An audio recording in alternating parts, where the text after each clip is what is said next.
moçada, tudo bem? O novo podcast Nada de Pânico chegou. Mais um episódio da temporada Mundo Afora.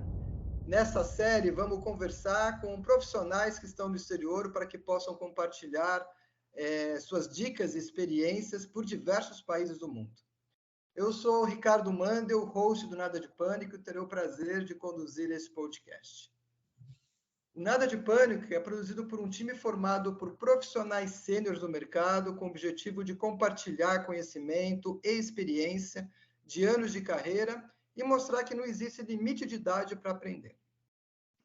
Hoje teremos a companhia dos seguintes amigos: Eduardo Conde, Sérgio Azevedo e Michel Girardias, todos do Rio de Janeiro. Hoje é uma bancada carioca aqui com a gente.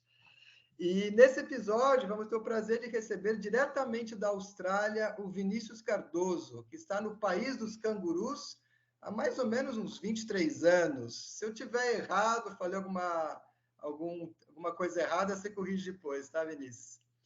E ele ocupa a posição de Solution Engineer na Cloudera, com larga carreira nas seguintes empresas, na SAS, IBM, DataSync e Bradesco.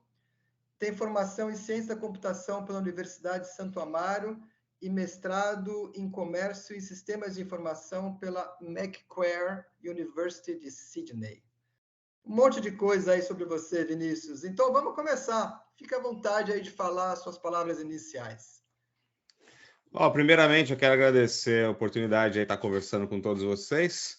Agradecer especialmente o Sérgio Azevedo, né, que fez o convite aí, nos contactou. Fazia muito tempo que a gente não conversava. O Sérgio e eu trabalhamos juntos no passado, antes de eu vir para a Austrália, e foi um prazer realmente reconectar, Sérgio, e a todos vocês, aí, ao Ricardo, Eduardo e ao Michel. É muito bom estar aqui para falar com vocês. Só uma correção, eu estou na Austrália há 16 anos. Não tem mais que isso. Não são, você comentou 23, são 16 anos, mas tem sido uma experiência gratificante e eu espero poder contribuir aí com todos vocês. Começando então, Vinícius, por que Austrália? O que te fez decidir morar na Austrália, formar uma família aí? Conta um pouquinho dessa experiência, como foi esse planejamento. Isso aí foi uma decisão, acho que interessante e acho que na época chocante para muita gente, né? E como nós somos da área de tecnologia da informação, a gente tende a ter aquela decisão bem analítica das coisas, né? E nós temos uma análise, né? Eu sou casado com a Patrícia Cardoso, para quem conhece aí dos antigos tempos, mais conhecido como Patrícia Pegoraro. Sempre foi uma pessoa também muito analítica de processo, né? Fazia aqueles milhões de planilhas, né? De controles na empresa. Nós resolvemos fazer uma planilha e decidir colocar assim vários itens que nós considerávamos importantes para a gente, né? E aí colocar os países e fazer o que a gente chama, né, os prós e os contras, né, de a análise toda. Bom, a ideia começou antes de fazer a planilha, assim, nós tínhamos uma necessidade, principalmente trabalhando em empresas multinacionais, de ter uma proficiência no inglês. E apesar de eu sempre ter estudado inglês na carreira, eu tinha dificuldade, eu sempre achei muito difícil, né, me comunicar bem, e principalmente quando eu tinha que participar de atividades mais intensas, eu faltava vocabulário, então nós precisamos ter um tempo e morar num país de língua inglesa, e para aprender o inglês, para melhorar, vivenciar aquilo de uma maneira melhor. E então começamos a fazer essa planilha com os critérios que nós achávamos importantes: custo de vida, facilidade, o custo do estudo, facilidade de conseguir um emprego, né, para se você vai precisar morar um tempo. E a ideia, inclusive, isso é um ponto que eu posso comentar, não era um plano de morar aqui, era apenas plano de aprendizado. Qual que era a aceitação a estrangeiros, né? Com relação a preconceito, clima, custo de vida em geral, acho que eu já comentei. E então nós fizemos essa planilha e colocamos lá países como, né, o Canadá, os Estados Unidos, a Inglaterra, e a Austrália. E a Austrália foi mais assim uma sugestão de uma das escolas de inglês que eu estudei. E aí, quando nós começamos a fazer, né, os prós e contras, a análise e botar tudo na planilha, surpreendentemente para a gente, a Austrália mostrou-se o lugar que atendia a maior parte dos requisitos ou tinha as melhores condições dentro da análise que a gente fez. E E a aí, Austrália... Oi, desculpa, aí acabei te cortando, mas a Austrália ganhou de goleada ou não?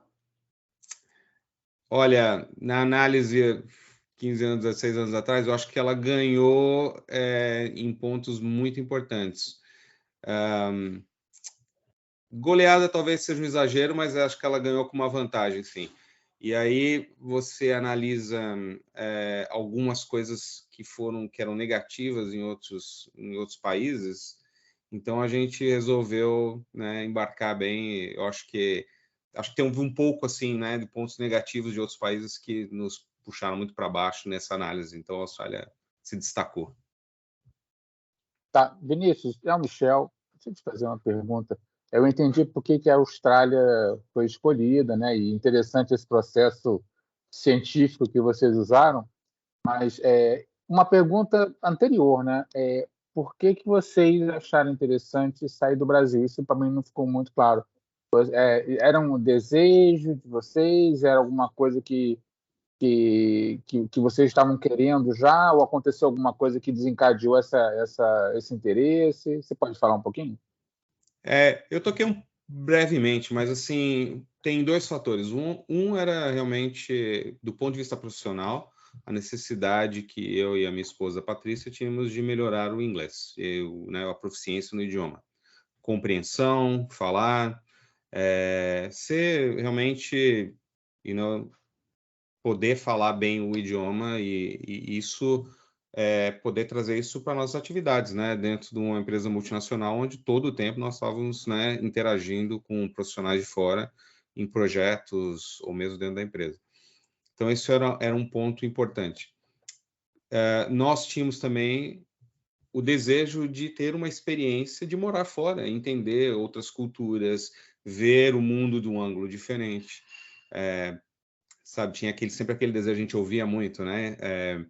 O Sérgio, acredito que todos vocês trabalharam de uma certa forma junto, e trabalhando numa empresa multinacional, você sempre ouvia, né, as conversas das pessoas mais experientes, de terem feito cursos fora, de ter passado por, até às vezes ter feito assignments, né, morado fora, e a gente sempre ficava curioso, né, de, pô, que legal, gostaria que isso acontecesse com a gente também, e poder ter essa experiência. Então, assim, o objetivo eram esses dois pontos. A experiência internacional sempre foi uma coisa que eu e a minha esposa nós queríamos vivenciar, e naquele momento, né, nós estávamos nós, vamos dizer, nós começamos, né, um namoro em 2004, 2006 nós nos casamos, então nós estávamos assim num relacionamento novo, vamos dizer, e cheio de vontade de viver a vida, curtir tudo. Falei, por que não agora fazer isso, né?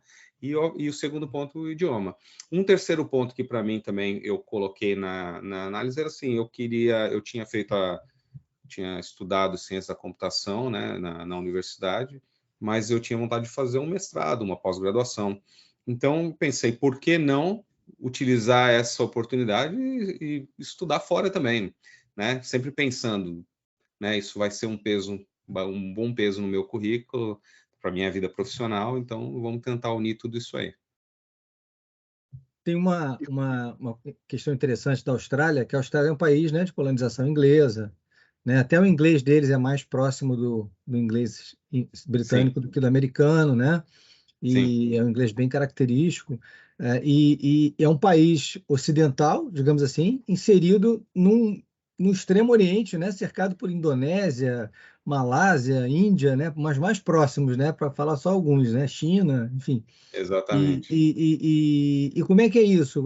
Você, em termos de business, do trabalho, do dia a dia, vocês estão mais próximos desse universo por causa da geografia ou do mundo ocidental por causa da cultura ou por causa da identificação de civilização cultural? Olha, É bem interessante isso, porque é uma miscigenação aqui. Eu acho que nós, do ponto de vista cultural, eu acho que nós estamos muito mais ocidentais por causa do idioma. E se tem uma coisa que é importante, que forma a cultura de uma nação, acho que historicamente a gente pode ver isso, é idioma, é a comunicação que cria essas conexões, que traz, né, os laços culturais, né? Eu não me lembro agora, em algum dos livros que eu li, ou uma frase que eu vi, que se você quer, por exemplo, mudar a cultura de um país, é você mudar o seu idioma, né? Impedir, no passado se usava muito essa estratégia, né? Nas gerações, vamos dizer assim, nos mundos antigos, né? Da história antiga. Então, eu acho que nós temos muito mais alinhamento com a parte ocidental.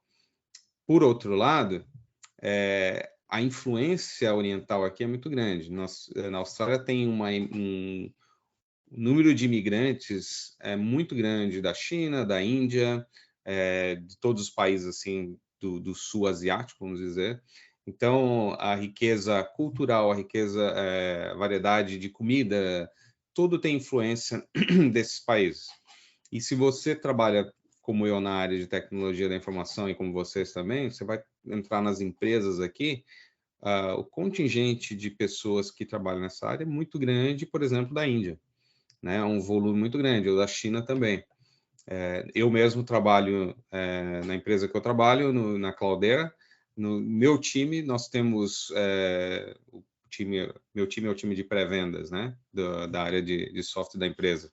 E das seis pessoas do time, que inclui a mim, dessa área de pré-vendas, nós temos um australiano, um brasileiro, que sou eu, e 4 indianos. Eu lembro que uma das coisas que me chocou quando eu vim para cá foi que eu imaginava a Austrália como um Estados Unidos em escala menor, em termos de cultura, até mesmo de design, né, arquitetura. Foi isso que eu imaginava. Não conhecia a Austrália. Vim para cá sem ter visitado. E quando eu vim aqui, eu senti, nossa, bem diferente, né? Bem diferente. Então, assim, tem essa... Nós temos, obviamente, por causa do idioma, a influência ocidental, mas a influência oriental também é muito grande. Em relação ao preconceito ao estrangeiro, você sentiu, você sente? Como é que isso funciona? Olha, eu acho que existem fases no começo, quando eu vim para cá, que eu achava que havia mais preconceito. Mas aí, com a análise do tempo, eu acho que o que acontecia a dificuldade de comunicação que eu tinha no começo, apesar, de novo, né, de ter estudado bastante inglês no Brasil, você chega aqui, você viver num país somente falando inglês foi bem diferente. Eu acho que essa dificuldade me gerou situações que, às vezes, constrangedoras, às vezes não muito felizes, e talvez na minha cabeça, naquele momento, eu achava, ó, isso é preconceito, né? A primeira coisa que você fala, que eu não sou daqui, o cara tá me tratando assim. E daí você começa a entender depois com o tempo que não é bem isso. Então, hoje, eu não sinto particularmente nenhum preconceito. Eu não tenho essa dificuldade mais de comunicação, apesar que eu ainda acho que aprender o idioma não é só aprender a falar nesse idioma, mas é entender o aspecto cultural, se imergir, né, no dia a dia, né? Então, uma vez alguém me falou que para você ser totalmente fluente e imergir numa cultura de um país, você pode levar 12 anos, pelo menos, né? E eu ainda acho que tem aspectos da cultura australiana, principalmente nos esportes, que eu não imergi, né? Eles adoram jogar cricket, não sei se vocês já ouviram falar do esporte cricket. Eu lembro quando eu era criança, né, crescendo ali em São Paulo, né, na cidade de Osasco, eu jogava taco na rua, né, com os amigos, né? Para mim isso era o mais próximo de cricket. E eles adoram aqui, eu acho o esporte pessoalmente chato, né, assim, bem monótono, mas eles adoram. Então, eu estou falando isso por quê? Porque quando você começa a se inserir mais e entender e ter o assunto do dia a dia deles, né, a aceitação aumenta, né? As pessoas interagem mais. Mas eu acho que eu não vejo tanto preconceito. Por outro lado, algumas etnias já se manifestam de forma diferente. E eu acho que isso é um problema, talvez, em geral, no mundo, onde, por exemplo, o indiano que tem, talvez, né, a pele escura, tem uma dificuldade maior de pronunciação, o sotaque dele é muito forte, talvez ele passe por situações diferentes dessa, mas talvez um pouco que você considere preconceito. Mas eu acho que, em termos de preconceito geral, não. Fomos, acho que, muito bem recebidos, tivemos muita ajuda aqui. Carinho das pessoas que nós nos conectamos logo no começo foi fantástico. E como foi esse início, Vinícius?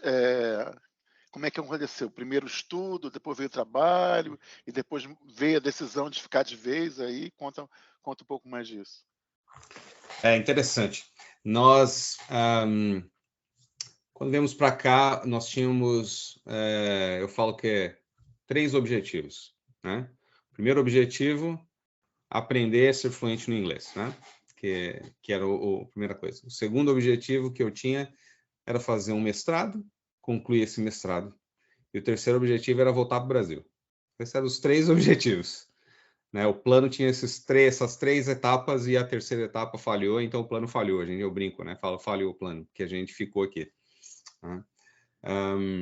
Então, nós chegamos aqui 14 de agosto de 2007, e já em pouco tempo, acho que na segunda semana, que estávamos aqui na primeira semana já, no começo da segunda semana, nós começamos o estudo do inglês, um curso intensivo na Macquarie University, que inclusive foi onde eu fiz o mestrado. Era um curso, uma escola dentro da universidade, onde nós tínhamos 4, 5 horas de estudo todo dia. E ali tem várias atividades, você tinha interação com pessoas de vários lugares. Interessante que, devido ao grande fluxo de estudantes internacionais aqui, principalmente asiáticos, né, da China e outros países asiáticos, Coreia, Tailândia, o pessoal às vezes falava assim: nossa, mas por que vocês estão estudando aqui? Vocês falam muito bem inglês, né? E eu sabia que não era o caso, mas comparado com eles que não falavam nada, nem o alfabeto nosso eles utilizam, então para eles a gente estava muito à frente.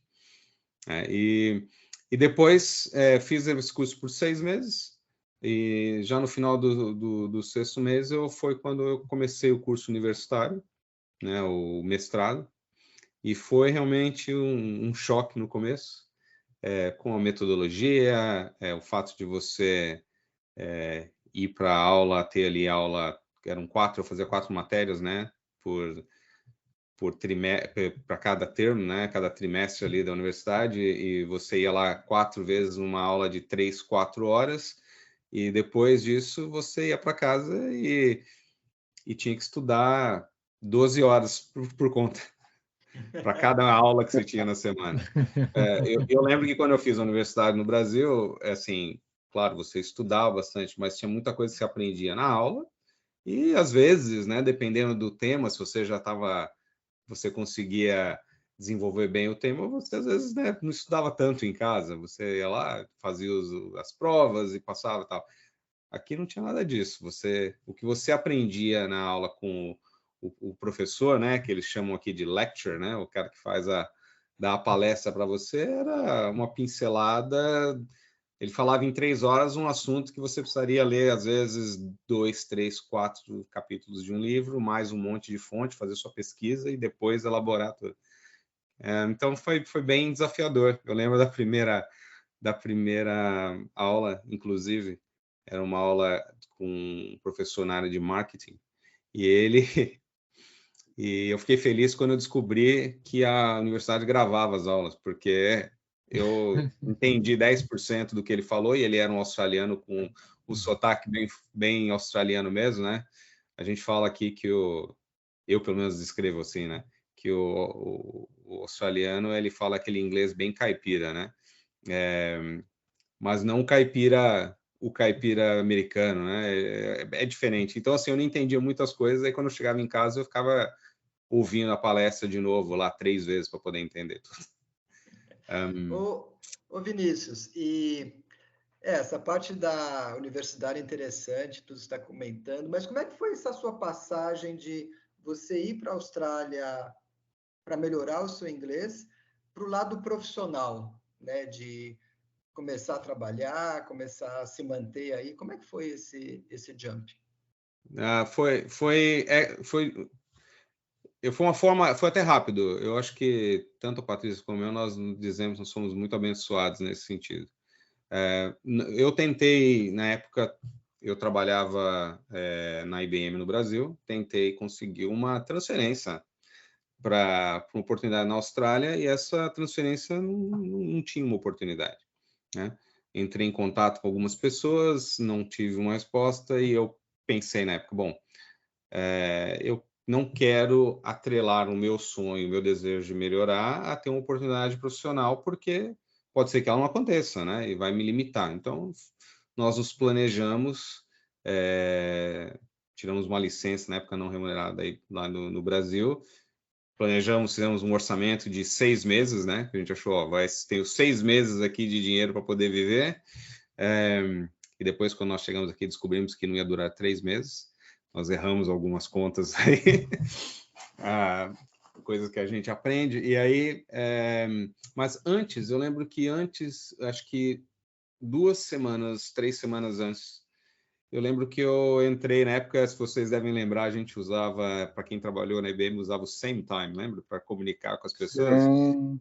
Pois é, eu entrei lá no Same Time, achei uma pessoa que, inclusive, até hoje está na IBM, e eu falei para ele, olha, eu estou indo para a Austrália, eu vou estudar, né? E eu tentei ver oportunidades de trabalho aí, mas não tem. Você conhece algum parceiro de negócios da empresa que, de repente, possa se beneficiar dos meus conhecimentos, né? E eu trabalhava na área de software group, na IBM, com o time de pré-vendas da parte de banco de dados, né? DB2 e ferramentas como Data Stage na época e tudo mais. E ele falou assim, olha, me manda um currículo. Eu peguei, mandei, mas eu não tinha, confesso, não tinha nenhuma expectativa. E aí, passou um tempo, ele falou assim, olha, tem uma empresa aqui que está precisando de alguém, eu dei o contato, ele vai mandar um e-mail para você. Pô, que legal, né? Esperei, recebi o e-mail, essa empresa, a DataSync Consulting, que era um parceiro pequeno, que inclusive existe até hoje aqui, é uma empresa de serviço, e eles queriam ter alguém para trabalhar na área de pré-venda e venda de software. Eu falei, legal, eu lembro que eu fiz uma entrevista por telefone com o dono da empresa. E, inclusive, o nosso plano original, antes de vir para cá, era ir para a cidade de Melbourne, que fica no estado de Victoria aqui. E essa empresa fica em Sydney, aqui em New South Wales. E ele começou a fazer as perguntas, a minha experiência, e eu falei, olha, eu estou indo aí para aprender inglês e vou precisar me manter, eu quero poder, né, trabalhar e, de repente, meus skills podem ajudar a sua empresa. E aí ele fazia várias perguntas, eu respondia. Eu lembro que tinha muita coisa que eu não sei nem o que eu respondi, mas eu respondi, porque tinha dificuldade ainda da comunicação. Muita coisa eu falei sim, não sei nem se eu falaria sim de novo, hoje, né? E eu lembro que ele pegou e falou assim, olha, se você for para Melbourne, eu não posso fazer nada, mas se você vier para Sydney, eu posso te fazer uma oferta. Aí eu na hora falei, ok, né? Pensei, muito bem, acho que eu vou para Sydney então. E é interessante, eu acho que isso foi um pouco mais de 3 semanas, porque eu tinha que já agendar o curso, então acho que foi um pouco mais de 3 semanas, talvez 1 mês e meio. E aí eu lembro que e foi uma coisa bem interessante, porque ele mandou um e-mail com uma proposta já, né? Eu lembro que ele perguntou, quanto que você quer ganhar salário? E eu falei assim, olha, eu não tenho a menor ideia, porque eu não tinha ainda a visão do mercado, não sabia o quanto eu precisava para ver. Eu falei, não tenho a menor ideia, você que sabe. Falei para ele. E ele me fez uma oferta, e quando eu cheguei, eu falei, uau, fiquei surpreso. Era muito mais do que eu imaginava, né? A minha ideia era muito baixa, eu falei, uau. E era para trabalhar, interessante. Eu só podia trabalhar, por causa das regras de visto na Austrália, como estudante internacional, eu só poderia trabalhar 4 horas por dia, 20 horas por semana. Então, naquela época, o estudante internacional ele tinha que dedicar-se ao estudo, então eu tinha que, como eles falam, né, estudar full time, né, ou período integral aqui, que significa fazer todas as matérias, mínimo de 4 matérias por trimestre, né, e eu podia trabalhar só 4 horas. Então, para mim, foi uma surpresa, né? Eu falei, interessante, legal. Aí eu conversei com ele, assinei, eu lembro que eu assinei, escaneei o documento, mandei de volta, falei, vai ser aí mesmo, né? Falei, né, o que mais que eu podia querer, né? Ir para um país novo e, de repente, já ter uma garantia do emprego. Então, foi assim, né? Então, nós chegamos na Austrália no dia 14 de agosto. Eu lembro que 1 ou 2 dias depois, ele veio no hotel que a gente estava, pegou a gente, fomos tomar um café, conversamos, de novo, aquela conversa que muitas vezes você entende só 30%, 40% da conversa, mas tudo bem. Daí ele perguntou quando você pode começar, e em 2 semanas eu comecei a trabalhar na empresa, né? Então foi rápido, né? E com a minha esposa foi uma situação bem característica, porque ela quando avisou na empresa, estou indo para a Austrália, o gerente dela, que ficava em Miami, o gerente, acho que segunda linha dela, ficava em Miami, falou assim, mas como, você vai para lá, você não vai trabalhar? Ela falou, não sei nem falar inglês, como é que eu vou trabalhar? Aí ele falou, não, mas você tem que trabalhar. A Austrália é um país muito caro, né? Você precisa trabalhar. E ele tomou a iniciativa, inclusive, né? Conversou com o gerente, que era o equivalente dele na Austrália, e falou, olha, tem uma funcionária minha que está indo para aí, ela é muito boa, faz muito bem o trabalho dela, é fantástico, você precisa contratar. E quando nós chegamos aqui, um tempo depois, ele entrou em contato por e-mail, pediu o telefone, ele ligou e foi fazer para ela, falou assim, olha, eu queria que você fizesse uma entrevista. E ela assim, mas eu fazer entrevista? Eu lembro que nós conversamos muito, eu falei, vai lá ver o que acontece, né?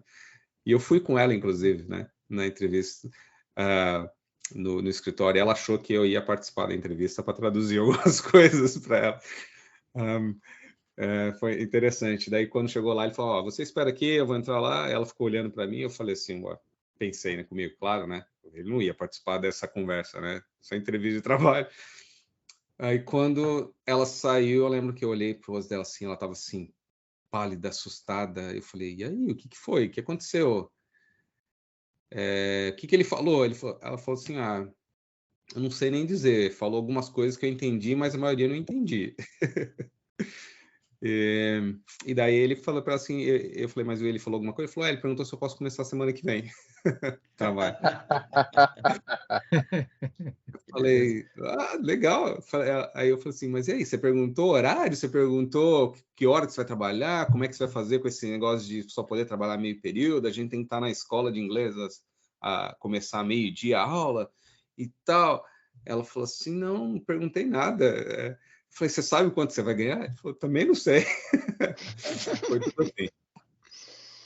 Então acho que teve eu acredito que Você estava na hora, no momento certo, né? No lugar certo, no momento certo, né? Tudo. Exatamente, no lugar certo, na hora certa. Eu acho que a Austrália sempre teve carência de mão de obra. Eu acho que as nossas credenciais, né? Isso agradeço muito a carreira desenvolvida no Brasil, as credenciais de trabalhar com empresas grandes, trabalhar com a IBM, por exemplo, eu acho que abriu portas. Mas eu também, isso é uma coisa muito pessoal, eu acho que fomos muito abençoados. Eu acho que, né, eu acredito que Deus estava guiando a gente ali e abriu as portas certas. Com certeza, Vinícius. Agora, um ponto que você tocou aí a respeito do visto, né? Que você foi com visto de estudante, basicamente para estudar, e aí já estava começando a trabalhar. Qual a facilidade que existe para quem está indo para a Austrália para conseguir trabalhar? Porque em muitos países você tem que ter todo um processo burocrático de visto, tudo certinho, você tem que ter um sponsor ou algo do gênero, e pelo jeito aí tem essa facilidade, talvez pela mão de obra, né, da carência. Mas você podia falar um pouquinho sobre isso? Olha, eu lembro que uma vez eu contei essa história minha para um amigo que depois veio e mora aqui também, que inclusive trabalhou na IBM no Brasil e nos conhecemos aqui. Aí quando eu contei para ele, ele falou para mim assim, olha, não conta essa história para ninguém não. Eu falei, por quê? Ele falou assim, cara, porque isso não é realidade. Isso não acontece com todo mundo, né? Por que ele falou isso? Porque, na verdade, aqui também existem muitas regras, existem é bem rígido. Você tem que ter, basicamente, você tem que ter o visto certo para poder trabalhar. A vantagem da Austrália permitir que o estudante, inclusive foi um dos pontos da nossa análise, né? Permitir que o estudante trabalhe, e antigamente eram só 20 horas por semana. Hoje, se eu não me engano, eles já liberam o estudante a trabalhar a quantidade de horas necessárias que ele precisa para se manter. Isso foi um facilitador.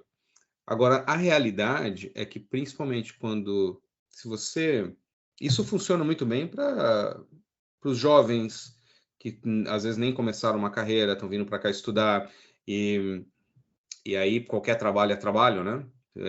O país tem mão de obra, necessidade de mão de obra para restaurantes, para a parte de limpeza, tem necessidade de mão de obras em diversos lugares, então isso facilita muito para esse. Mas quando nós, já profissionais estabelecidos, vamos para um país, o visto de estudante ele pode ser um limitador, porque a maioria das empresas elas estão interessadas em contratar as pessoas para trabalhar o período integral, né? Dedicado ali. Sim. Então, eu acho que no nosso cenário foi um pouco de oportunidade, como você falou, estava no lugar certo, na hora certa, a necessidade existia e a demanda também ali era necessária. Mas, em geral, você precisa ter um visto que te permite trabalhar. E existem os vistos de trabalho, exclusivamente de trabalho, que são vistos temporários, que podem ser até 3 anos. E esse visto você pode aplicar por conta, né? Ou pode se inscrever no processo por conta, ou você precisa de um sponsor, né? Você precisa de uma empresa que faça a sua nominação e permita que você possa trabalhar. Ou você vai ter um visto de residente permanente, que aí você tem tratamentos como se eu fosse praticamente um cidadão australiano, né? Mas o processo não é simples, ele é trabalhoso, e ele precisa que a pessoa entenda, né, essas condições do visto que ele está vendo, porque até mesmo o visto de trabalho, e inclusive eu passei do visto de estudante para um visto de trabalho patrocinado, ele te facilita trabalhar quantidade limitada de horas, ele te dá um nível maior de segurança de estar no país, mas, por exemplo, te limita àquele empregador. Você não pode, por exemplo, pedir demissão desse empregador e ir trabalhar para outro, porque você precisa o seu visto está atrelado àquele empregador que te ofereceu o trabalho. Se você faz isso, aí se você sai de uma empresa para outra, o segundo empregador tem que também fazer o processo de sponsor, né? Para você continuar. Vinícius, na linha dos vistos, tá? Uma pergunta. Alguns países, né, têm algum tipo de preferência por determinadas nacionalidades ou tem alguma restrição para outras nacionalidades? Uma pergunta direta: como é que os brasileiros, né, que aplicam para visto de trabalho, como é que você percebe isso? Você deve ter amigos que foram depois de você. O que você acha? Olha, aqui o processo de visto é muito claro, ele tem requisitos e você tem que atingir os requisitos. Então, eu acho que quando você trabalha na linha dos requisitos que ele pede, você elimina, por exemplo, as preferências por nacionalidades nesse sentido. Agora, o empregador, dependendo da função, ele pode ter preferências. Eu vejo, por exemplo, que eu vi vários brasileiros que trabalham aqui na nossa indústria de tecnologia e grande maioria muito bem sucedidos, muito bem empregados. Isso tem uma coisa muito boa para o brasileiro, assim, o brasileiro trabalha bastante, principalmente quando está numa situação que ele precisa se desenvolver e crescer. Não existe aquele negócio de, eu só trabalho das 9 às 5, entendeu? Como aqui é uma coisa muito, muito forte, né? O australiano em geral, na maioria não só australiano, as pessoas aqui, elas trabalham naquele horário que ela tem que trabalhar. Ela não vai trabalhar além do horário como uma coisa rotineira. Eu acho que o fato de nós termos uma competitividade muito grande no Brasil, que é uma coisa vamos dizer assim, uma coisa ruim, né? Nós temos um mercado muito competitivo devido a excesso de mão de obra e qualificação menor, talvez, mas isso faz com que aqueles que conseguem, né, suceder, né, conseguem, não suceder a palavra, mas conseguem sucesso no Brasil, eles acabam se preparando para um nível de competitividade muito grande. São pessoas, nós temos, se comparar, eu lembro que quando eu cheguei aqui, várias pessoas que trabalhavam comigo não tinham nem universidade, não tinham feito um curso universitário. Porque não era um requisito, né? Você tem carência de mão de obra e o trabalho não há necessidade de um curso universitário, desde que você tem os skills e a capacitação para fazer o trabalho, eles estão felizes. Aí a gente no Brasil, você tem o quê? A pessoa já sai da universidade, já vai fazer uma pós-graduação, já tem um mestrado, um doutorado e às vezes nem começou a trabalhar ainda. Aí entra no mercado competitivo, né? Tem que trabalhar muito, trabalha longas horas. Então, quando chega aqui, aquilo que para a gente fazia naturalmente no Brasil, passa a ser assim super excessivo para eles. Então, você tem condições de se dar muito bem nesse sentido. Mas, por outro lado, eu já vi situações de vários brasileiros que, infelizmente, trazem o jeitinho, né? Tentam dar jeitinho para as coisas e às vezes acaba não se dando muito bem aqui. Então, eu acho que o importante é seguir as regras, né? Eu acho que isso é fundamental, seguir as regras, entender os requisitos, seguir todos esses, cumprir os requisitos e, cara, trabalhar. Acho que isso abre muitas portas aqui. Vinícius, pegando um gancho aí no que você falou, eu já ia mais ou menos fazer uma pergunta por aí. Você falou de algumas características do brasileiro, né? E você, obviamente, depois de 16 anos, você já está perfeitamente adaptado, mas no início você deve ter sentido algumas diferenças.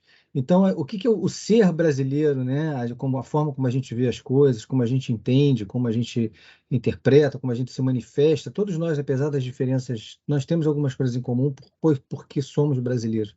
O que isso ajudou no início e o que isso atrapalhou? Tá. Eu acho que o que ajudou muito é o fato de nós não nos limitarmos a, vamos dizer assim, eu falo aqui o job description, mas aquilo que você tem que fazer. Nós sempre, acho que nós fazemos a mais, nós tentamos expandir a nossa atuação. Nós pensamos, como a gente fala, fora da caixa, né? Out of the box. Você tenta resolver problemas de maneiras mais criativas. Eu acho que o brasileiro tem muito disso. Então, fazer mais do que se espera e ser mais criativo e tentar não complicar as coisas. Existem várias situações, né? Por exemplo, eu preciso fazer... Eu lembro assim que eles sempre tentavam assim, vamos fazer uma apresentação aqui, mas não tem um projetor, como é que a gente vai fazer? E eu lá falo assim, não, pega aqui. Peguei lá aquelas folhas de flip chart, colei na parede e falei, fiz na mão, entendeu? Fiz o meu whiteboard ali na mão, coisa que para eles, assim, como, né? Você não tem whiteboard para escrever aqui, então não tem. E eu fui lá, colei os papéis na parede e fiz o meu whiteboard, eu resolvi o problema. E eles não têm muito esse jogo de cintura, entendeu? Estão acostumados de uma maneira. E nós trazemos essa criatividade, eu acho que isso é muito bom. O que atrapalha? E eu falo que isso porque eu senti na pele. Uma das coisas que atrapalha é a baixa, acho que assim, em geral, baixa produtividade, tá? Porque nós somos uma cultura muito social. Então, eu lembro, chega no trabalho, você conversa com as pessoas vão lá, tomam um cafezinho juntos, né? Faz o networking. A gente tem o horário de almoço, você vai almoçar, uma hora que você para praticamente, uma coisa cultural nossa. Isso para eles assim, é um sinal de baixa produtividade. Eles vão lá para trabalhar, eles vão para trabalhar. Então, não tem muito tempo em conversas que não sejam relacionadas ao trabalho. As pessoas vão lá para trabalhar. Outra coisa é com relação à pontualidade. Eu lembro que eu tomei uma bronca emérica do meu chefe logo no começo, porque eu cheguei numa reunião atrasado 3, 4 minutos. Eu peguei um trânsito grande, cheguei no lugar, era difícil estacionar. Resumindo, cheguei atrasado 4 minutos. E tudo bem, a reunião passou, tivemos a reunião lá, sem problemas, mas depois ele me chamou lá num canto lá fora e falou assim, é inaceitável você chegar atrasado, o cliente está esperando, e ele falou, aí eu me desculpei, falei, olha, desculpa, realmente, aconteceu isso. Aí ele falou, por que você, quando percebeu que ia chegar atrasado, não pegou o telefone e ligou, né? E avisou. Então, assim, eles são muito pontuais, e quando você não pode cumprir com a sua pontualidade ou com o seu compromisso, eles querem que você avise. Não importa a situação, avise, ó, não vou chegar a tempo, ou não vou conseguir entregar, desculpe, não vou conseguir entregar aquele relatório amanhã para você. Então eles querem saber, eles não gostam de surpresas de última hora. Entendi. E acho que é por aí mesmo, né? Essa mudança cultural, né? E como é que é o hábito do australiano fora do ambiente de trabalho? Porque a gente sempre tem uma relação muito próxima, pro Austrália, Brasil, de repente país quente, a galera gosta de surf. Como é que você vê esse lado social, cultural do Você conseguiu australiano? fazer amizades com australianos ou só ficou no gueto dos estrangeiros? Não, fiz muitas amizades. Inclusive, uma das decisões que nós tomamos, a Patrícia, quando chegamos aqui, foi evitar os brasileiros. Aí você pode achar curioso isso, né? Na verdade, e não é nada contra, obviamente, a gente ama as nossas origens e cultura, mas o nosso objetivo, como eu falei, era aprender inglês, fazer um mestrado e ir embora. Então eu falei assim, eu não tenho tempo a perder, eu tenho aqui um período de 2 anos e meio, 3 anos, eu não tenho tempo a perder, e a gente está cansado de ver histórias de pessoas que mudam de país, mas elas continuam somente falando, né, se envolvendo com as pessoas da mesma cultura, e elas não entram na cultura local, não aprendem o idioma. Acabam Então, falando português, né? É verdade. Exatamente. E eu conheço pessoas que estão aqui há mais de 20 anos e não falam inglês fluente. Né? Tem dificuldades. Por quê? Porque sempre viveu, ainda mais quando a Patrícia e eu chegamos aqui, nós estávamos com 30 anos. Então, não éramos jovens, né, adolescentes que aprendem tudo rapidamente. Nós tínhamos já, né, já é mais difícil. E se as pessoas que mudam de país com mais idade ainda, se torna ainda mais complicado. Então, nós evitamos os brasileiros no começo e nos conectamos com pessoas tanto da Austrália, pessoas da África do Sul, tínhamos algumas pessoas da América do Sul, né, como do Chile, da Venezuela, e europeus também. Então, assim, tivemos foi muito rica essa experiência de conexão cultural com pessoas de vários países e temos amizades até hoje. Uma curiosidade é que a Austrália tem rei, né? O monarca inglês é rei da Austrália, né? Exatamente, exatamente. Vinícius, na linha do deep dive que vocês fizeram no aculturamento, né? Alguma passagem, algum hábito, né, dos australianos que chamou a atenção? A gente, como brasileiro, estranha bastante. O que você lembra? O que você pode comentar para a gente? Uma coisa curiosa? Acho que tem várias coisas, assim, né? Mas, primeiro teve uma questão do idioma, né?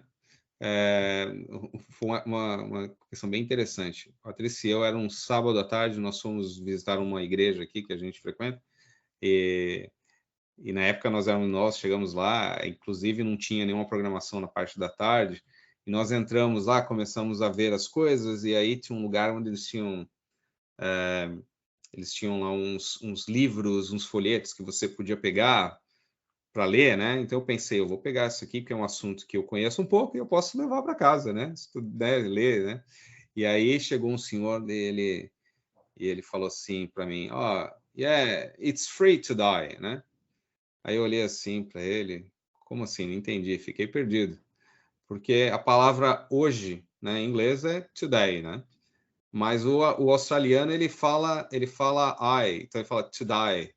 Então, na minha cabeça, eu traduzi assim, peraí, tá de graça morrer hoje? Eu não estou entendendo isso.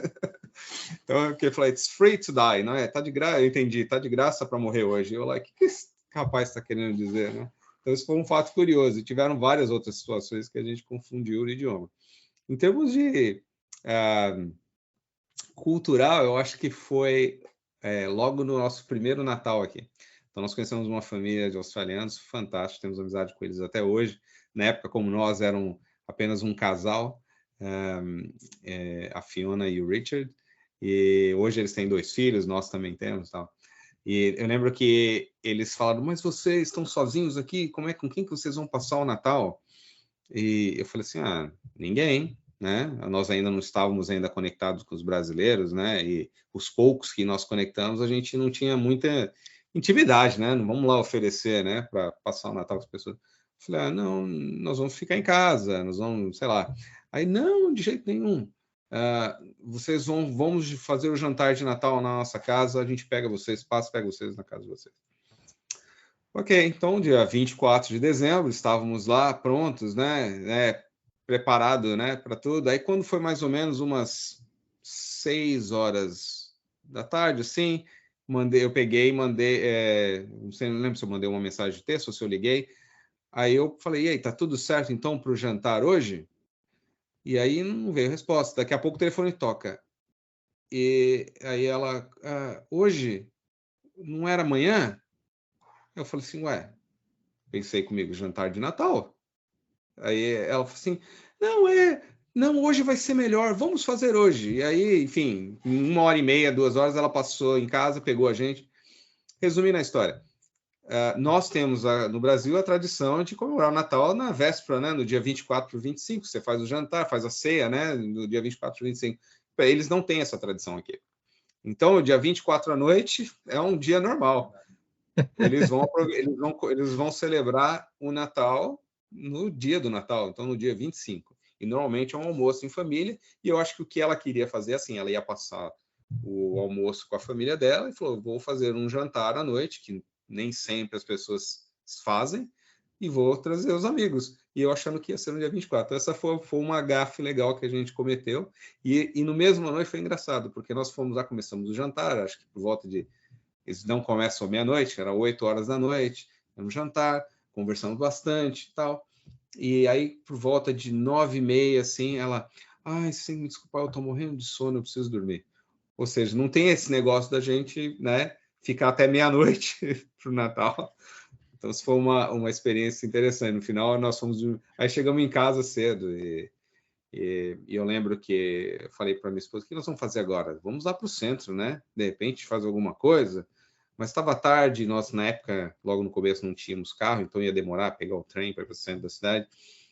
E aí, quando o Chico falou, vamos ficar aqui, meia-noite, a gente comemora. Aí, quando deu meia-noite, a gente olha para a cara do outro, Feliz Natal, mas, tá estranho. Silêncio cadê os total, fogos de né? artifício? Cadê a barulheira, né, do Natal? Ou mesmo no Ano Novo, né? Cadê aquela barulheira quando tem o Ano Novo? Não tem, eles não soltam fogos de artifício assim, indiscriminadamente, como nós falamos no Brasil, né? Que todo mundo compra lá e solta o rojão. Aqui não é uma coisa muito controlada, são lugares específicos de aprovação, né, da prefeitura ou do governo ali para poder fazer, e não tem. Então a gente ficou assim, achou a coisa mais chata, mais monótona, mais tediosa do mundo aquela noite de Natal, para ser bem sincero. E pensaram em voltar, Vinícius? Chegaram algum dia, vamos voltar, não dá mais?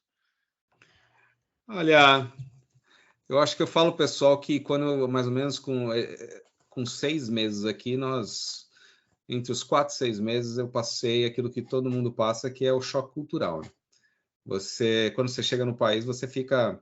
Tudo é lindo, maravilhoso, olha, funciona, olha como as ruas são limpas, o trânsito é fantástico, não tem aquele caos. Você pode andar com o seu telefone, com sua carteira, você pode abrir o computador no trem, trabalhar e tá tudo bem. Então você está encantado com o lugar maravilhoso, praias bonitas, não é caro.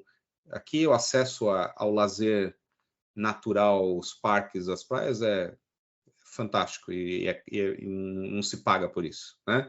Apesar que em alguns lugares você vai pagar para estacionar, então é outra história. Mas, enfim, não é proibido, não é coisa de rico, né? Então você está encantado. E depois você começa a ver os problemas. Não, mas peraí, isso não funciona. Essa comida aqui eu não gosto. Nossa, cadê aquele arroz e feijão, né? Que a gente está acostumado com a nossa comida. Pô, o mercado aqui... Não, o shopping center aqui fecha às 5:30 da tarde. Não fica aberto até de noite, né? Você chega no restaurante às 9 horas da noite, o cara fala, ó, fechei a cozinha. Então você começa a olhar essas coisas. Enquanto no Brasil, né, somente eu de São Paulo, né, você queria comer uma comida, sei lá, francesa a 1h da manhã, você acha um restaurante comida francesa 1h da manhã. E aqui nada, e a variedade era bem inferior, né? Ainda a gente não estava acostumado com outras culturas, comidas asiáticas. Então, você começa a ver os problemas. Então, com 6 meses aqui, eu diria que eu lembro que eu falei para um amigo aqui, eu acho que eu vou lá naquela Harbor Bridge de Sydney, aquela ponte bonita que eles têm, eu vou pular de lá, né? Porque o que eu estou fazendo aqui? Não aguento mais. Não aguento mais. Mas era uma questão de adaptação cultural, entender o lugar. Isso foi um choque. Você imagina que quando você sai do seu país, onde você está estabelecido profissionalmente, você tem a sua credibilidade, né, profissional, você entende toda a cultura, seu laço de relacionamento, você é alguém. De repente você sai e vai para um outro país, você não tem o idioma fluente, você culturalmente ainda não entende o lugar, está aprendendo, não gosta da comida, né? Você não tem os amigos, você vai no trabalho mesmo, eu lembro no começo, né? Falou, poxa, eu sei fazer isso aqui, mas eu não conseguia me comunicar, não conseguia me expressar. Então você, até profissionalmente, você não é ninguém. Então você fala, cara, o que eu vim fazer aqui? Então, naquele momento, foi bem difícil. E ainda juntando ao nível de trabalho e estudo, eu lembro que havia dias que o meu maior desejo era poder ter 15 minutos para sentar na frente da TV e descansar por 15 minutos. Porque eu tinha que estudar muito, eu tinha que fazer assignments, daí eu tinha que trabalhar muito, não tinha esse tempo, entendeu?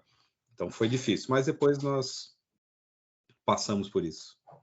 O tempo é um dos luxos, né, da nova sociedade que a gente vive. Agora, falando um pouquinho sobre alimentação, né, você falou que teve uns problemas aí no início. Como é que está hoje? Quais as principais diferenças? Você já se adaptou à comida? Já. Hoje é bem tranquilo. O que é interessante é que eu sou já, desde criança, sou vegetariano, né? Então, você vai para um outro país, até você entender, né, aprender as comidas que são vegetarianas, que são boas para mim. Então, foi bem difícil no começo, mas eu também me adaptei a procurar comer coisas menos sofisticadas, não exigir muito, e eu acho que isso me ajudou. Então, hoje, por exemplo, eu sou um apreciador muito grande de comida indiana e comida tailandesa, que eles têm muito foco em coisas vegetarianas. Eles também têm opções principalmente os tailandeses, de frutos do mar, mas tem muita opção vegetariana também. Que é uma comida spicy, né? Uhum. Sem dúvida. Então quer dizer que você já deve ter conhecido o Outback aí na Austrália. o restaurante. Eu tenho uma experiência quando eu fui à Austrália, eu procurei o Outback incansavelmente, descobri que o Outback não tinha na Austrália, não sei se tem agora. Tem hoje. Não. Que é americano. É americano, eu tive, quando tinha 20 anos atrás, eu tive em Sydney e procurei, cadê o Outback? Eu quero conhecer a matriz, não tinha. É americano. Mas vocês já foram no Outback original, Vinícius? Você fala no restaurante ou no deserto? No deserto. Sim. Fomos os dois. Aqui, Sérgio, você pode voltar, aqui tem o Outback agora, tá? Então você pode... Chegou depois na Austrália, né? E é interessante porque eu lembro que quando eu saí do Brasil, o pessoal falou assim, quando você for lá, tenta descobrir a receita daquele pão australiano, que é um pão escuro, né, do Outback. E não existe aqui, né? Isso aqui só existe no Outback mesmo, na loja que é a rede americana. Eu lembro que eu perguntava, mas que pão australiano? E ninguém sabia dizer qual era o pão australiano. É que nem você tipo procurar pão francês, né? Pão francês em Paris. Pô, cadê o pão francês? Sai daqui. É, mais ou menos. Pardon? Exatamente. E nós visitamos, sim, o Outback da Austrália. Tem o território do norte, né? O Northern Territory da Austrália, principalmente uma área bastante deserta, né? Acho que talvez o estado de menor população, inclusive, porque somente na parte extrema do norte da Austrália, que fica na capital do estado, chama Darwin, que tem mais população. O resto, muito deserto. Tem algumas tribos de aborígenes, obviamente, mas eu acho que é bem deserto. E é naquele extremo que fica perto do do Timor-Leste lá já, né? O pessoal fala, né? Você pegar e o barco você atravessa lá. E nós visitamos um lugar que é histórico, que é bem característico da Austrália, que chama Uluru. Não sei se já ouviram falar de Uluru, que tem a Big Rock, né? Uma pedra enorme. Né? É uma rocha enorme que fica ali no meio do território do Northern Territory, ou território do norte, que para você, acho que a circunferência dela tem 9 quilômetros, né? E nós fomos lá visitar aquele lugar, assim, visual muito bonito, mas ao mesmo tempo chocante, porque assim, você tem só aquilo, bem árido, poucas cidades, né? E você se pergunta, como é que alguém vive aqui, né? E realmente não tem muita gente que mora por lá. É mais um lugar turístico, né? Mas foi bem interessante conhecê-la. Legal. É isso aí, pessoal. Com essa viagem aí para o Outback na Austrália, espero que vocês estejam curtindo, né, esse papo. E eu peço para vocês não esquecer de clicar, de seguir a gente na sua plataforma de podcast preferida. Lembrando que o Nada de Pânico é publicado semanalmente. Toda semana temos um novo episódio entrevistando alguém de alguma parte do mundo. E claro, contamos com o seu apoio, o seu feedback, que é muito importante para nós. E agora voltando para o nosso convidado, para o Vinícius, né? Vamos fazer uma perguntinha característica nossa. Você entrou em pânico em algum momento, além daquele caso de pular da ponte? Eu entrei em pânico, sim. E eles têm muito a ver com, no começo, né, com a parte de comunicação. O meu maior pânico foi o dia que foi uma situação feliz e de pânico imediatamente. Eu lembro quando eu comecei a trabalhar nessa empresa chamada DataSync. E cheguei lá, ele falou, quando você pode começar? Tal dia. Aí eu fui lá no endereço que ele me passou. Aí eu cheguei lá no endereço e eu vi que era uma casa. Achei bem estranho, né? Você está acostumado a pôr empresa? Eu pensei que ia um escritório. E era realmente a casa do dono da empresa. A empresa tinha somente 10 funcionários, não tinha um escritório estabelecido, né? Empresa de serviço. E aí ele chegou assim, ó, isso aqui está o seu laptop, seu computador. Aqui está o seu telefone celular que você vai usar. E aí eu olhei assim, ele falou assim, nós não temos ainda um escritório, nós estamos pensando em abrir um escritório nos próximos meses, então você vai trabalhar de casa. E eu pensei assim, uau, interessante, né? Eu não estava acostumado. Para mim foi meio decepcionante, porque naquele momento, porque eu queria estar num ambiente de escritório para interagir com as pessoas. Eu falei, de novo, meu objetivo era aprender inglês, era fazer imersão. E aí ele falou assim, então a gente vai conversar pelo telefone aí e tal. E eu saí de lá olhando para aquele telefone, conversar pelo telefone. Eu não entendi a pessoa falando comigo na minha frente, eu tinha dificuldade, imagina pelo telefone. Então, o pânico acontecia toda vez que meu telefone tocava. Principalmente quando a secretária da empresa ligava, porque ela era da Irlanda do Norte, um sotaque ainda mais complicado para mim. Então, a minha estratégia, e a Patrícia também adotou isso, a gente nunca atendia o telefone. E dava pânico, a gente saía correndo, deixava o telefone tocar para entrar na caixa postal lá a mensagem, e a gente podia ouvir 20 vezes a mensagem, 30, para poder entender tudo que estavam falando. Então, esse foi o pânico, né? Foi o pânico da Austrália, principalmente, acho que um dos mais marcantes. O pânico do telefone. Pânico do telefone, exatamente. Ô Vinícius, a gente está encerrando já, né? Estamos quase no finalzinho, mas você tem alguma dica, alguma coisa que você gostaria de passar aí para os nossos ouvintes a respeito da Austrália, ou para quem está pensando em eventualmente ir para aí? Claro, acho que algumas dicas. Primeiro, se você quer conhecer a Austrália, é um lugar fantástico. É um lugar que você tem que ter foco em belezas naturais, conhecer parques, praias e a imensidão do território australiano. A Austrália não é um lugar necessariamente para você vir fazer compras, ou, né, que não é um país de muito consumo, né, direcionado ao consumo, mas é direcionado a experiências, né, de cultura e conhecer, né, lugares fantásticos, paradisíacos, fazer coisas, como a gente fala, outdoor, né? Você poder ir num parque nacional, você fazer caminhadas, você conhecer praias. Acho que isso é o que a Austrália tem de mais para oferecer, e o australiano, ele gosta mais de vida no campo, ele vai muito acampar.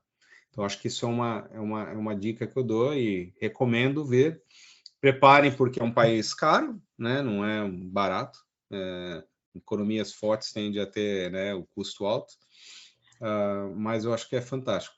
Se a pessoa tem interesse em estudar, ou interesse profissional principalmente, como eu falei antes, tem duas coisas que são muito importantes que você precisa ter para você viver num país e trabalhar.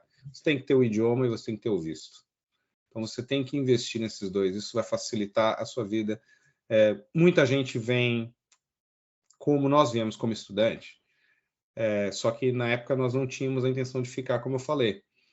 Então, para nós não foi um drama, mas muita gente vem como estudante porque é o caminho mais fácil, mas não tem uma estratégia. E aí, quando você começa a acabar o dinheiro, você não aprendeu o idioma, é difícil arrumar trabalho, você não tem um visto, a pessoa pode se colocar numa condição difícil, e eu já vi muitas pessoas passar por necessidades por isso. Então, planeje bem, veja as condições que você tem para vir conseguir o visto certo. Se você não tem o idioma fluente, como era o meu caso, planeje como você vai estudar isso um tempo, né? Vai ter que fazer um planejamento financeiro, né? E usar isso aí como as ferramentas que você tem para poder ter sucesso aqui. Traga a sua bagagem profissional e a sua flexibilidade, a sua criatividade, mas é a persistência, porque realmente as coisas nem sempre abrem, né, ou caem do céu fácil. Você vai precisar passar por esse desafio cultural, né, de idioma e tudo mais. E Vinícius, uma curiosidade, em quanto tempo você conseguiu, varia de pessoa para pessoa, mas você, no seu caso, quanto tempo você conseguiu se sentir seguro no inglês? Pô, essa é uma pergunta muito boa. Eu lembro que no Brasil eu estudei muito inglês patrocinado pela empresa. Eu lembro depois eu fui fazer uma escola em São Paulo que chama Seven Idiomas, estudei. Eu lembro que eu terminei o avançado lá e falei, não tem mais nada para você aprender aqui, né? Então eu estava confiante, cheguei aqui. Eu cheguei aqui, eu vi que era tudo diferente. Eu lembro que, para mim, eu comecei a me sentir confiante por volta de 11 meses, um ano. Isso foi que eu fiquei confiante.